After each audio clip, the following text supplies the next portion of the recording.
கண்ணன் கழலினை நன்னும் மனமுடையீர் என்னும் திருநாமம் திண்ணம் நாரணமே.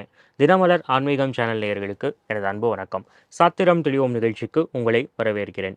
நம்முடைய இந்து சம்பிரதாயத்திலே பலவிதமான சம்பிரதாயங்களை நம்ம பார்க்குறோம். அதில் சித்தர்களுக்கு ஒரு முக்கியமான இடம் உண்டு. சித்தர்கள் பற்றி சொன்ன உடனே நமக்கு அடுத்த நினைவுக்கு வரக்கூடிய வார்த்தை என்னன்னா சித்த மருத்துவம் அப்படிங்கிறது. இது ஒரு பொக்கிஷம் மாதிரி நமக்கு நம்முடைய முன்னோர்கள் தந்து சென்றது. சித்தர்களுக்கு எப்படி மருத்துவம் என்பது முக்கியமான ஒரு விஷயமோ, பல சித்தர்கள் ஜோதிட நூல்களும் எழுதியிருக்காங்க. அப்ப ஜோதிடத்துக்கும் மருத்துவத்துக்கும் என்ன சம்பந்தம்? இதை நம்மளுடைய முன்னோர்கள் வழியிலேருந்து நாம் எப்படியெல்லாம் புரிஞ்சுக்க முடியும்? இதை பற்றி நம்ம என்னென்னலாம் தெளிவுகள் பெறணும்? இதெல்லாம் தான் இந்த நிகழ்ச்சியில் நாம் பேச போகிறோம். நம்முடைய கேள்விகளுக்கு பதில் சொல்வதற்காக நம்முடன் இணைந்திருப்பவர் பாரம்பரிய சித்த மருத்துவர், பாரம்பரிய ஜோதிடர், மூலிகை ஆராய்ச்சியாளர் திருமதி ஈஸ்வரி அம்மா அவர்கள். அவர்களுக்கு என்னுடைய அன்பு வணக்கம். வணக்கம். தினமலர் நேயர்களுக்கு அன்பு வணக்கங்கள். சந்தோஷம். அதாவது சித்தர்கள் அப்படின்னு சொன்ன உடனே நமக்கு முதல்ல அந்த வேர்டு டக்குன்னு அடுத்ததாக நினைவுக்கு வருது மருத்துவம் அப்படிங்கிறது தான். சித்த மருத்துவம் அப்படின்னா என்ன? கொஞ்சம் சுருக்கமாக விளக்கங்கள் சொல்லணும். ஏன்னா சித்த மருத்துவம் சொன்னால் பலவிதமான மூலிகைகள் நமக்கு ஞாபகம் வருது, பலவிதமான நூல்கள்லாம் நமக்கு ஞாபகம் வருது. பட் பெரும்பான்மையான மக்களுக்கு அதை எப்படி படித்து புரிஞ்சுக்கிறது அப்படிங்கிறது தெரியல. அதனால தான் இதில் எக்ஸ்பர்ட்டாக இருக்கக்கூடிய உங்களுக்கு இங்கே அழைச்சிருக்கோம். ஆகவே கொஞ்சம் சுருக்கமாக சித்த மருத்துவம்னா என்ன அப்படின்னு கொஞ்சம் சொல்லணும். நோய் நாடி, நோய் முதல் நாடி அது தணிக்கும் வாய் நாடி வாய்ப்பச் செயல் அப்படின்னு வள்ளுவர் சொல்லியிருக்காரு. நோயின் முதற்காரணத்தை அறிந்தால்தான் நோயை தணிக்கின்ற வழிமுறையை சரியாக அமைத்து கொள்ள முடியும் என்கிறார் திருவள்ளுவர். நோயின் முதற்காரணத்தை ஆராய்கின்றவர் என்னென்ன கூறுகளை கவனிக்க வேண்டும் என்பதை கீழ்கண்ட செய்யுள் உணர்த்துகிறது. அகத்தியர் சில்லறைக்கோவை என்ற நூலிலிருந்து ஒரு பாடல். கூர்பாறு தாது லட்சணம் பாரு, கோல்பாறு நாள்பாறு குணமும் பாரு, நேர்பாறு தேக பேதங்கள் பாரு, நிலைப்பாறு கிரக உச்ச நீச்சம் பாரு, பேர்பாறு கையை நீ பிறகு பாரு, பெற்றதிலே கிரகத்தின் தன்மை பாரு, வேர்பாறு தழைப்பாறு மிஞ்சினக்கால், மெல்ல மெல்ல பற்ப செந்தூரம் பாரே. மேற்கண்ட செய்யுள்படி ஒருவர் பிறந்தபோது அவர் மீது பிரபஞ்ச கோள்களின் தாக்கம் எவ்வாறு அமைந்திருக்கிறது என்பதை ஒரு மருத்துவர் கவனித்து மருந்து வழங்க வேண்டும் என்பதை உணர்த்துகிறது. இன்றைய வாழ்க்கை முறை, உணவு முறை மாற்றங்களால் உள்ளுறுப்புகள், அதாவது மூளை, தைராய்டு, இதயம், நுரையீரல், கல்லீரல், மண்ணீரல், சிறுநீரகங்கள் போன்ற உறுப்புகளின் ஆரோக்கியமும் துல்லியமாக கணிக்க முடியவில்லை என்ற உண்மையை ஏற்றுக்கொள்ளத்தான் வேண்டும். பலரின் மருத்துவ ஜோதிட நூல்களில் கூறப்பட்டுள்ள கிரக இணைவு, கிரக நட்சத்திர சாரங்கள் ஓரளவு துணை புரிந்தாலும் இன்றைய வியாதிகளுக்கு அவசரகால உணவு, அவசரகால வாழ்க்கை முறை, எதையும் உடனே அடைந்துவிட வேண்டும் என்ற வேகம், துளியும் ஏமாற்றத்தை தாங்கிக் கொள்ளாத மனநிலை, எரிச்சல், ஆத்திரம், கோபம், இயலாமை, பொறுமையற்ற மனநிலை, இதெல்லாம் மனித உடற்கூறுகளில் ஏகப்பட்ட மாற்றங்களை நிகழ்த்தி புது புது வியாதிகள் வந்து கொண்டே இருப்பதுதான் மிகப்பெரிய வேதனை. உண்மைதான். இப்போ இந்த பாடல் நீங்கள் சொல்லும் போதே ஆரம்பிக்கும் போதே அந்த கிரகங்கள் வச்சு தான் ஆரம்பிச்சிருந்தீங்க, அதை பார்த்தேன். இப்போது அடிப்படையில் இந்த சித்த மருத்துவம் அப்படின்னா 3 விஷயங்கள் சொல்கிறாங்க. வாதம், பித்தம், கபம் அப்படின்னு சொல்லி. இது அப்படின்னா என்ன? வாத பித்த கபம் ஒரு மனித உடலில் உள்ளது. வாதம் ஒரு பங்கு, பித்தம் அரை பங்கு, ஐயம் 1/4 பங்கு வீதமும் நாடியில் நடந்தால் அவ்வுடலில் பிணியே இல்லைன்னு சித்தர்கள் சொல்றாங்க. வாத பித்த சிலேத்தும நிலை, வாத பித்த சிலேத்தும நிலை நலம் தரும் நாட்டு மருந்துகள் என்ற புத்தகத்திலிருந்து எடுக்கப்பட்ட ஒரு தொகுப்பை இப்ப சொல்றேன். அபான முதல் உந்தி வரை வாத நிலை, உந்தியின் மேல் மார்பு மட்டும் பித்த நிலை, மார்பு முதல் உச்சி வரை ஐய நிலை. வாதம் கூடினால் இனிப்பு நாவில் ஏறும், பித்தம் கூடினால் கசப்பு நாவில் ஏறும், கபம் கூடினால் இனிப்பு நாவில் ஏறும். தேகம் குளிர்ந்தால் வாதம், சுட்டால் பித்தம், வியர்த்தால் சிலேத்துமம். இதுதான் இந்த 3 வச்சு தான் இந்த நோய்கள்லாம் கண்டுபிடிக்கிறாங்க. இப்போ இப்படி சொல்லும்போது ஒரு சில நடைமுறையிலே நம்ம சில விஷயங்கள் பின்பற்றோம். உதாரணமாக சில பெரியோர்கள் சொல்ல கேட்டிருக்கேன். இந்தந்த நாட்களில் மருந்து சாப்பிடலாம், இந்தந்த நாட்களில் மருந்து சாப்பிட ஆரம்பிக்கக்கூடாது அப்படின்னு சொல்லுவாங்க. அதை பற்றி சித்தர்கள் சொல்லியிருக்காங்களா? ஆமாங்க. அதாவது மருந்து சாப்பிட்றதுலையே சனி, புதன், திங்களில் மருந்து எடுக்க ஏற்ற நாள்கள் இல்லைன்னு சித்தர்கள் சொல்கிறாங்க. செவ்வாய் வியாழனில் எடுக்க உத்தமம் ம். அப்படின்னு சொல்றாங்க. ரைட். ஓகே. இப்ப இந்த வாதம், பித்தம், கபம் அப்படின்னு சொல்றீங்க இல்லையா? இது வந்து எளிமையா வாதம் அப்படின்னா எப்படி நம்ம புரிஞ்சுக்கலாம்? ஒரு உடல்ல வாத நாடி, பித்த நாடி, சிலேத்தும நாடி எப்படி இருக்குதுன்றதை பார்ப்போம். வாதத்தின் குணங்கள் இப்ப பார்க்கலாம். வாத நாடி என்பது தன்னிலையிலிருந்து அதிகமானால் தேகமெல்லாம் குத்தும், கை கால் உளையும், கால் கை ஒரு பக்கமாய் முடங்கும், குனிந்தால் நிமிர முடியாமல் போகலாம், திமிர் உண்டாகும், அதாவது மறுத்து போறது, ம். உடல் பொறுமும், குடல் பிரட்டும், உணவு செல்லாது, வயிறு மந்திக்கும், பொறுமும், மலமூத்திரத்தை கட்டும், அபானம் சுருங்கும், நாக்கு புளிக்கும், தாது நட்டமாகும், வயிற்றுப்போக்கை உண்டாக்கும். பித்தத்தின் குணங்கள் அடுத்தது. ம். பித்தம் தன்னிலையிலிருந்து அதிகமானால் உடலில் காந்தலும் வறட்சியும் உடல் எரிவும் நடுக்கமும் உண்டாகும். மண்டைக்குத்து, நாவறட்சி, கசப்பு, அரோசிகம், தாகம், வாந்தி, விக்கல், மூர்ச்சை, கிறுகிறுப்பு, காதடைப்பு, அயர்ச்சி, கோபம், வயிற்றில் காந்தல், நெஞ்செரிவு, அக்னி மந்தம், குளிர்காய்ச்சல், விடாத காய்ச்சல், அஸ்தி ஜுரம், பாண்டு, காமாலை, சோகை, மயக்கம், பிரமேகம், பித்தவெட்டை இவைகள் உண்டாகும்.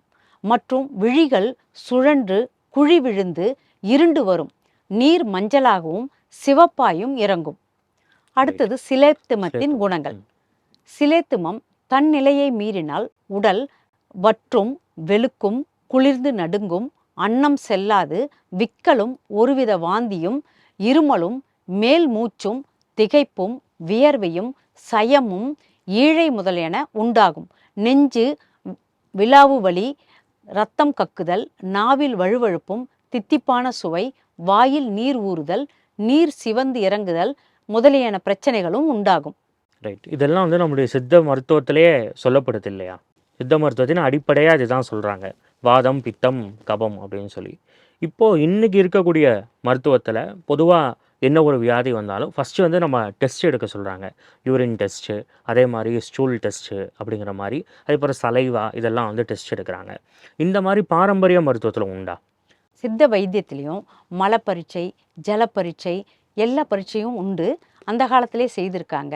மலப்பரீட்சை அப்படின்னு சொன்னால் வாதம் அதிகரித்தால் மலம் கருக்கும், பித்தம் அதிகரித்தால் பச்சை நிறமாகவோ அல்லது சிவப்பு நிறமாகவோ மலம் வெளியாகும், கபம் அதிகமானால் வெண்ணிறமாய் இருக்கும், பலவித நிறமாக இருந்தால் அந்த தோஷங்களின் குறிகள் இப்படியாக இருக்கும். அடுத்து ஜலப்பரீட்சை. ஜலம். வாதம் அதிகமானால் சிறுநீர் வெண்மையாக இறங்கும், பித்தம் மீறினால் மூத்திரம் சிவப்பு நிறத்துடன் குறைந்த அளவில் வெளியாகும், கபம் அதிகமானால் நுரையுடன் காணப்படும், தொந்தமானால் எல்லாவித குறிகளுடனும் இருக்கும். அடுத்து கண்ணையும் நம்ம பரீட்சை பண்ணுவாங்க, நேத்திர பரீட்சைன்னு அதுக்கு சொல்லுவாங்க. கண்கள் பசுமை நிறமடைந்து வெண்மையாக கண்ணீர் சொரிந்தால் அது வாதத்தினால் ஏற்பட்டது என்பது தெரிவிப்பதாகும். கண்ணீர் பொன்னிறத்துடன் சொரிந்து விழியும் சிவந்து காணப்பட்டால் கண்களில் பித்தம் அதிகமாக காணப்படுகிறது என்பது பொருளாகும். கண்விழி வெண்மையாயிருந்து சிவப்பாகவோ அல்லது மஞ்சள் நிறமாகவோ கண்ணீர் வந்தால் அப்போது ஜன்னியின் அறிகுறியை தெரிவிப்பதாகும். சில சமயங்கள் கண்கள் காமாலையில் காண்பதை போல நல்ல மஞ்சளாகவும் காணப்படும். இது சன்னியின் குறியே ஆகும். அதாவது ஜன்னி வச்சிருக்குதுன்னு சொல்றாங்க இல்லையா, அதோட அறிகுறி. அதிக சிவப்பாகில் கக்குவான், இருமல் என்று தெரிந்து கொள்ளலாம். வாத ரோகத்தில் கண் சிவப்பாகவோ கருப்பாகவோ காணும். பித்தம் அதிகரித்தால் கண்களில் எரிச்சலும் சிவப்பும் ஏற்படும். கபம் அதிகமானால் நாற்றத்துடன் பீலை அதிகரிக்கும். பசுமை நிறமடைந்தால் ஜன்னி, பாதசுரம் என்றும், அவை அதிகமானால் காமாலை என்றும் கண்டு கொள்ளலாம். நாக்கின் லட்சணம். நாக்கை வச்சும் ஒரு சில வியாதிகளை பற்றி பேசலான்னு சித்தர்கள் சொல்லியிருக்காங்க. நாக்கில் சொரசொரப்புடன் அரிப்பு ஏற்பட்டாலும் வாத தோஷம் அதிகரித்திருக்கிறது என்று அறிந்து கொள்ளலாம். சிலர் நாக்கு அரிக்குதுன்னு சொல்லுவாங்க, எப்பயுமே நாக்கு பல்லால தேய்ச்சிட்டே இருப்பாங்க, அது வாதம் அதிகமானால் இந்த மாதிரி பிரச்சனை இருக்கும். நாக்கு சிவந்த நிறமாகவோ பசுமை நிறமாகவோ காணப்பட்டால் பித்தம் அதிகமாகி இருக்கிறது என்பதை தெரிந்து கொள்ளலாம். நாக்கின் நிறம் வெண்மையாக இருந்தால் கபதோஷம் அதிகரித்திருக்கிறது என்று தெரிந்து கொள்ளலாம். ஜன்னியால் நாக்கில் வறட்சி உண்டாகி முட்கள் போல் சதை வளர்ந்து கருமை நிறமாக இருக்கும். ரைட்டு. ஆகவே இப்போ ஒரு நோயாளி வந்து ஒரு சித்த மருத்துவரை பார்க்க வராரு அப்படின்னா, அவங்க வந்து இந்த விஷயங்கள வச்சே அவங்களுக்கு என்ன நோய் இருக்குங்கிறத கண்டுபிடிச்சுருவாங்களா? ஒரு நோயாளிக்கு வந்தா இது சாத்திய அறிகுறிகள், ம். அசாத்திய அறிகுறிகள் அப்படின்னு சொல்லிட்டு சித்தர்கள் சொல்றாங்க. ஓ! இது எதுவுமே என்னுடைய கருத்துகள் இல்ல. ம். சித்த நூல்களிலிருந்து தொகுப்பட்ட கருத்துக்கள தான் நான் உங்களுக்கு சொல்லிட்டு இருக்கேன். ரைட். அசாத்திய குறிகள், அதாவது நோயாளியின் முகம் உடல் முதலான அங்கங்களை சோதித்து அவைகளுக்கு உண்டான குறிகளையும் மனதில் வைத்துக்கொண்டு அறிவையும் உபயோகித்து இந்த நோய் சாத்தியமானது, இந்த நோய் அசாத்தியமானது என்றது ஒரு வைத்தியர் தெரிந்து வைத்திருக்க வேணும். ம். அது பகல் சாத்தியம்னா குணமாக்கக்கூடியது அப்படிங்கிற மாரியா? குணமாக்கக்கூடியது, ஓ! அசாத்தியமானதுன்னா குணமாக்க கடினமானது. கடினமானது. குணமாக்க முடியாததுன்னு கிடையாது. முடியாதது கடினமானது. கடினமானது, முடியாததும் வச்சுக்கலாம். ஓ! அதுல என்னன்னா, பகல்ல குளிரு, இரவில் காய்ச்சல் அடிக்கடி வந்தாலும், பித்தவாதம் இரண்டும் சேர்ந்து நாடி ஓடினாலும், முகம் சிவந்து நாக்கு கருத்திருந்தாலும், கழுத்து, தலை இவைகள் தூக்க முடியாமல் களைப்புடன் தொங்கவிட்டாலும், அந்நோயாளி பிழைப்பது துர்பலம் அப்படி என்று சித்தர்கள் கூறியிருக்காங்க. ஓ! பிழைக்கிறது கஷ்டம். பிழைக்கிறது கஷ்டம் அப்படின்னு சொல்லிட்டு. அதாவது மரண லட்சணம் அப்படின்னு சொல்லுவாங்க. ம்ஹ்ம். மார்பு, கை, கால், வயிறு முதலியான அங்கங்களில் குளிர் ஏற்படும். பெருமூச்சு உண்டாகும். உடலில் எரிச்சல் இருக்கும். நாடி மிகவும் மெல்லியதாக ஓடும். உடல் மிகவும் தளர்ச்சியுற்று இருக்கும். பெருமூச்சு அதிகமாகி தூக்கம் வராமல் அவதியுற்றாலும் அந்நோயாளி பிழைப்பது அரிதுன்னு சொல்றாங்க. ரைட். 10 விதமான அவஸ்தைகள் அப்படின்னு சொல்லி சித்த மருத்துவத்த சொல்றதா கேள்விப்பட்டேன். அதெல்லாம் என்னன்னு? அவஸ்தைகள் 10. ம். 1. ஞாபக சக்தி மிகவும் குறைந்திருத்தல். முன் இறந்தவர்களை கண்ணில் கண்டு பேசுதல். சித்த பிரமையாகுதல். மேல் மூச்சு வாங்குதல். கண்கள் விழித்து கொண்டிருப்பது போல் இருத்தல். குரல் மாறுபடுதல். உடம்பு குளிர்தல். உடல் முழுவதும் கடுமையான எரிச்சல். உணவில் வேட்கையை தருதல். தனது கைகளால் முகத்தை அடிக்கடி தடவி கொள்ளுதல். கண்கள் பஞ்சாடுதல். உடல் முழுவதும் குளிர்ந்த வேர்வை காணுதல். உடலை விட்டு ஆவி பிரிதல். இந்த 10மே அவஸ்தைகள் 10ன்னு சொல்லிட்டு சித்தர்கள் சொல்றாங்க. ரைட். அதாவது இதெல்லாம் வந்தது அப்படின்னா அவங்கள கடைசி மரணம் காலத்துல நெருங்கி விட்டது. இருக்கிறாங்க ஓ! அப்படின்றத தெரிஞ்சுக்கலாம். Right, right. ஸோ இத வச்சே இது ஒரு ஃபார்முலா மாரி குடுத்துருக்காங்க ஆமா. சித்தர்கள் அப்படி சொல்லலாம். ம். ரைட். இப்போ இந்த ம். அறிகுறிகள்லாம் தென்பட்டா அவங்க கடைசி காலத்துல இருக்கிறாங்க அப்படின்றதுக்கான ஒரு அறிகுறின்னு சொல்றாங்க. ஓ! Right, right, right. இப்ப சித்த மருத்துவத்த பொறுத்தவரைக்கும் நீங்க இந்த அடிப்படை சொன்னீங்க. இந்த வாதம், பித்தம், கபம் இந்த மாரியான விஷயங்கள்லாம். இப்போ நமக்கே வந்து சில பேருக்கு வந்து தெரியும். இதெல்லாம் அதிகமாயிருக்குன்னு பெரியவங்களே சொல்லுவாங்க. நமக்கு நாமே இத கண்டுபிடிச்சுக்க முடியுமா? இன்னென்ன ரோகங்கள்ல ம். இவைகள் சேர்றதால ம். அசாத்தியம் என்பது ம். சொன்ன மாதிரி ம். சாத்தியங்களும் இதுல ம். கட்டாயம் உண்டு. உண்டு. அதாவது அவருடைய வாத, பித்த, ம். கபம் நாடி எந்த நிலையில இருக்கு, ம். அவர்களுடைய பேசும்போதே ம். அவர்களுக்கு என்னென்ன வியாதிகள் இருக்கு, ம். என்னென்ன வியாதிகளை நம்ம சரி பண்ணலாம் அப்படின்ற ஓ! சாத்திய கூறுகளும் உண்டு. ஓ! சாத்தியமே எதுவுமே இல்லாம, ஏன்னா ம். இப்போ கடந்த ஒரு 200 காலமாக தான் நம்ம ம்.